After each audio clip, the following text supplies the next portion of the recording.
Bien, mis hermanos, pues quiero compartirles este videoblog a raíz de una diferencia en el tipo de intercesión que hacemos. Muchas veces nuestra oración de intercesión es, por poner un ejemplo, alguna persona tiene una enfermedad que evidentemente esa misma persona no quiere tener y uno intercede, pide al Señor que le pueda dar, si es su voluntad, el regalo, el don de la salud, ¿verdad? Que recupere su salud. Es una petición que hace el que intercede, pero de alguna manera es un deseo también del que requiere ese favor de Dios, es decir, en este caso del enfermo. Pero hay otro tipo de petición que es un poco complicado e inclusive nos plantearía ciertas preguntas teológicas que en este momento no sería mi punto para desarrollarlas, sino quiero dar una aplicación más espiritual, más pastoral. Y es que, ¿qué pasa cuando nosotros intercedemos por causas, por ejemplo, de que una persona está por malos caminos y quiere estar en esos malos caminos? O una persona que está enterquecida, metiéndose en áreas en donde va a terminar mal y no tiene la docilidad de escuchar un buen consejo, mucho menos de obedecer a Dios. Entonces, ahí cuando intercedemos por la conversión de esta persona, estamos pidiendo que suceda un milagro que toca el aspecto de la voluntad, de la libertad de la persona. Y entonces las preguntas teológicas nos vienen, ¿no? Si Dios nos ha dado esa voluntad y esa libertad o libre arbitrio, ¿verdad? Porque la libertad en absoluto sin Dios no se puede, simplemente. Nadie es libre haciendo el mal, todos son esclavos, pero tenemos un libre arbitrio, o sea, hay que diferenciar libertad con mayúscula, que es solamente haciendo lo que Dios quiere hacer, esa es la persona libre, y el que tiene libre arbitrio puede elegir hacer el mal. Claro, cuando ya elige hacer el mal, ya no puede ser libre con mayúsculas, ¿no? Pero me refiero a este tipo de libre arbitrio que es dado por Dios y que por lo tanto Dios respeta. Dios no viola, Dios respeta, se ata las manos, Él siendo todopoderoso se ata las manos ante ese regalo que le ha dado a su criatura, ¿no? Entonces, cuando uno ora por ejemplo, por la conversión o porque esta persona abra los ojos porque va rumbo a un camino de perdición, ¿será que nuestra oración mueve la voluntad de Dios para que Dios mueva la voluntad de la otra persona? Si mueve la voluntad de la otra persona, ¿estaría violando su libertad? Son cosas un poco complicadas, son un poco cosas complicadas. Aquí lo que nos da luz es la bendita doctrina de la comunión de los santos. Sabemos que la comunión de los santos nos dice que somos parte de un cuerpo místico de Cristo. Cristo es la cabeza y todos los demás estamos conectados, ¿no? Cuando oramos por la conversión de una persona o por alguna petición que involucre el hecho de la libertad y de la voluntad de la persona, no es que nuestra oración haga que Dios intervenga en la libertad y la voluntad de la persona, porque Dios respeta. Lo que hace es que si nuestra oración verdaderamente es una oración católica y no supersticiosa, el fruto de esa oración por este misterio de la comunión de los santos riega como sangre oxigenada, riega beneficios que pueden ayudar a la persona cerrada a que cuando se abra reciba unas gracias de conversión. Me voy a poner un ejemplo muy concreto. Actualmente ahorita estoy aquí en las instalaciones de la Universidad de Loyola Marymount, porque como saben, bueno, aquí atrás tienen la biblioteca y saben que vengo a trabajar en esta biblioteca sobre los libros que estoy escribiendo. Yo he adoptado a cada uno de estos estudiantes. Sé las tentaciones y los peligros que se tienen en la vida universitaria, sobre todo aquí en los Estados Unidos. Vicios como el alcoholismo se despiertan principalmente en el tiempo de universidad, ya no se diga la promiscuidad sexual, etcétera, etcétera, etcétera. Es duro, muy duro. Por eso muchos católicos que empezaron bien, pero a la hora de salir a las universidades acá, terminan sin fe o con un mamarracho de fe, porque es duro el ambiente de las universidades. ¿Cómo yo poder hacer para poder beneficiar a tantos estudiantes, a los miles de estudiantes de esta gran universidad, siendo que primero no soy miembro de esta universidad, o sea, no estoy matriculado en esta universidad, estoy usando su campus por la generosidad que tienen de abrirlo al público, pero no soy parte estrictamente hablando de esta universidad. Segundo, mi inglés es un tanto limitado. Me puedo comunicar, ¿verdad? Pero mi inglés es un tanto limitado. Es decir, y sobre todo en cuestiones de fe, siempre siento una cierta frustración de que no puedo expresar lo que en español expreso sobre mi fe. A veces si el español no alcanza para expresar cuestiones de fe, imagínense en el inglés o en el portugués, que también lo hablo. Entonces, el aspecto de la comunicación. Tercero, de que aunque pudiera comunicarme muy bien, yo estoy en cuenta de que la mayoría de estos estudiantes quizá no están del todo abiertos al plan de Dios, sobre todo en las cosas en donde son más atacados. Por ejemplo, en el aspecto sexual, etcétera, en esta etapa de su vida. O sea, son muchas las cosas que me impedirían poder hacer una acción pastoral explícita con estos jóvenes. He tenido la gracia de sí tener relación con algunos, pero pues es una ínfima minoría con las que yo intercalado conversación o amistad. ¿Qué hacer con los demás? Pues orar.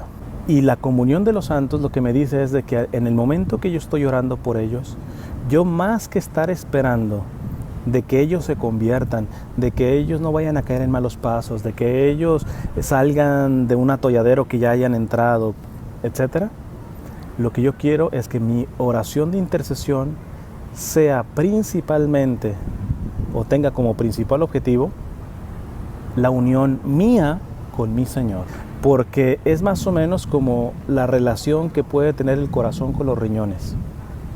De esa relación depende la salud de muchas de las partes del cuerpo, muchísimas. Si la relación de los riñones con el corazón no está sana, es hasta tonto estar pidiendo la sanación de los otros miembros, porque aunque fueran dado la sanación de los otros miembros, se volverían a enfermar por el hecho de que la conexión de los riñones con el corazón no está bien. Entonces aquí es donde la oración de intercesión, especialmente cuando tiene que ver con la voluntad y la libertad de otra persona que está cerrada, que está entercada o es necio, tiene que ver no tanto con la conversión de él, sino con la conversión de uno.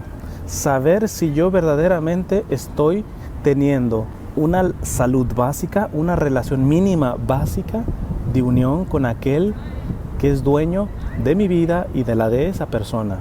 Es interesante, esta universidad fue fundada por los jesuitas y bueno, ya les he dicho que también no estoy de acuerdo en varias cosas, sobre todo en el aspecto de moral sexual. En otras cosas trabajan muy bien, por ejemplo en cuestiones de doctrina social de la iglesia, etcétera. En fin, no es el tema. Pero esto a raíz de que fue fundada por los jesuitas. Y cuando te vas al fundador de los jesuitas, San Ignacio de Loyola, San Ignacio de Loyola tiene una oración muy hermosa. A ver si me recuerdo de toda la oración. Es: tomad, Señor, y recibid toda mi libertad, toda mi voluntad, mi memoria, mi ser y todo mi entendimiento. Vos me lo disteis y a vos lo torno. Todo es vuestro. Dame vuestro amor y gracia, que esto me basta. Palabras más, palabras menos, es la oración de San Ignacio de Loyola. Pero fíjate cómo le dice: Señor, toma mi memoria, mi voluntad, mi entendimiento, todo lo que soy, tómalo. Tú me lo diste y a ti te lo entrego. Solamente dame tu amor y gracia. ¿Qué es lo que realmente ayuda a la conversión de las personas si no es el amor y la gracia?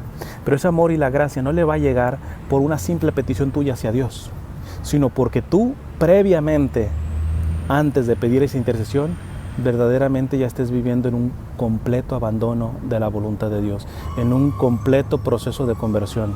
Porque si no, habría que decir, pues antes de pedir la conversión de otro, pues comienza la tuya, compadre, con seriedad. Porque si no, tu petición de conversión, tu petición de querer sacar del atolladero a una persona que se encuentra necia, usando mal su libertad, su voluntad, no es más que una petición supersticiosa.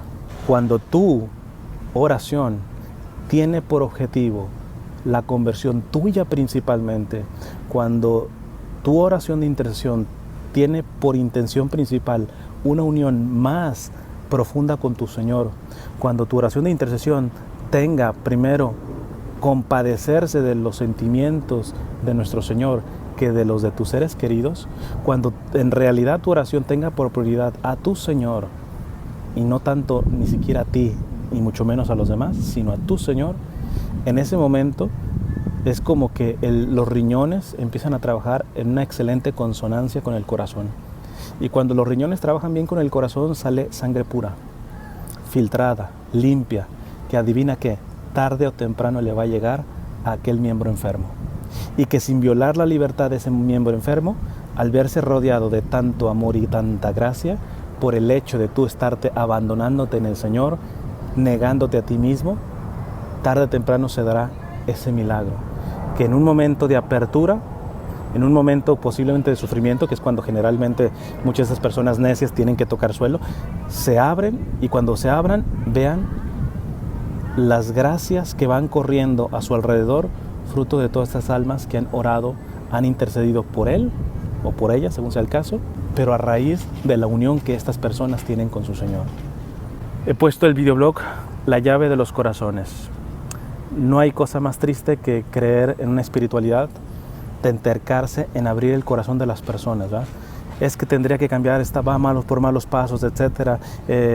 Hasta las mamás se meten a los cuartos de los hijos a esculcar cosas, cosa terrible, ¿verdad?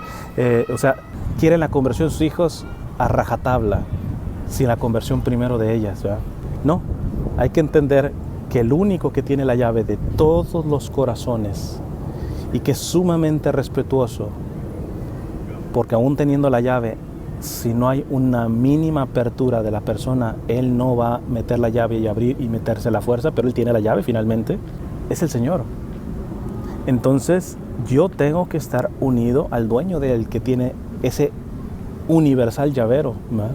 Y que mi conversión, mi amor a él y mi intercesión, porque hay que seguir intercediendo por estas personas, se conviertan en bálsamo, en aceite bendito, en sangre purificada alrededor de esa voluntad encerrada o esa libertad mal usada, para que cuando llegue ese momento de gracia en donde la persona, quizá por tocar suelo, esperemos que no tengan que tocar suelo, pero muchas veces se abren solamente tocando suelo, una enfermedad o alguna cosa, cuando se abran, no se desilusionan de que estén desamparados, sino que vean el fruto de tantas almas que han intercedido por ellos, pero comenzando con su propia conversión y una unión profunda con su Señor.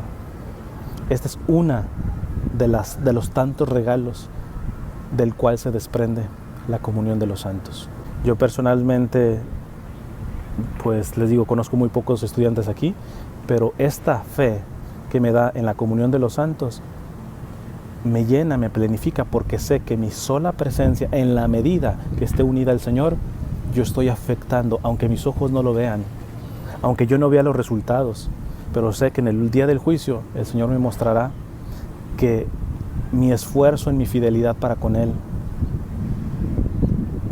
impregnó el ambiente en donde yo me estaba moviendo. Evidentemente siempre hay que estar abierto para cuando se dé la opción de poder hablar, o a veces hasta una sonrisa. Tú vas caminando, yo voy caminando, veo tantos estudiantes y solo mirarles, decirle con la pura mirada, el Señor te ama, con la pura mirada. Son cosas que en el contexto de la comunión de los santos uno puede quedarse tranquilo de que, aunque no está viendo los resultados, el Señor terminará por tocar esas almas sin violar su libertad, sin violar su voluntad, y se dará el milagro de la conversión. Que Dios les bendiga.